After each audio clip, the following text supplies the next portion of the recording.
আসসালামু আলাইকুম, welcome my channel RSC creator. দর্শক বৃন্দগণ, আজকে আপনাদের সম্মুখে নিয়ে এসেছি একটা ভিডিও যেটা আপনারা দেখলে অবাক হয়ে যাবেন। সমুদ্রে ফিশারম্যান অর্থাৎ জেলে মাছ ধরতে এসে খুব বিপদের মধ্যে পড়েছে এবং আমাদের জাহাজের সঙ্গে রশি বেঁধে দাঁড়িয়ে আছে। কী ভয়ঙ্কর দোলন দুলছে ছোট এই বোটটি। জেলেদের এই বোটটি খুব ভয়ঙ্কর পরিস্থিতির মধ্যে পড়েছে এবং তাদের জীবনে বড় ঝুঁকি নিয়ে তারা মাছ ধরতে এসে গিয়েছে এবং আমাদের জাহাজের সঙ্গে রশি বেঁধে দাঁড়িয়ে আছে। দেখুন কত বড় ভয়ঙ্কর দোলন দুলছে আমাদের বোটটি এবং তারা প্রাণ রক্ষার্থে আমাদের জাহাজের সঙ্গে রশি দিয়ে বেঁধে দাঁড়িয়ে আছে পেছনে।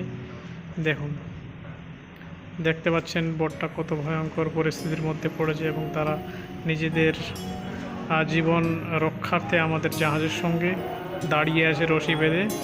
খুব ভয়ানক পরিস্থিতি এবং আজকে সমুদ্রে খুব ঝড় তুফান উঠেছে, আপনারা দেখুন।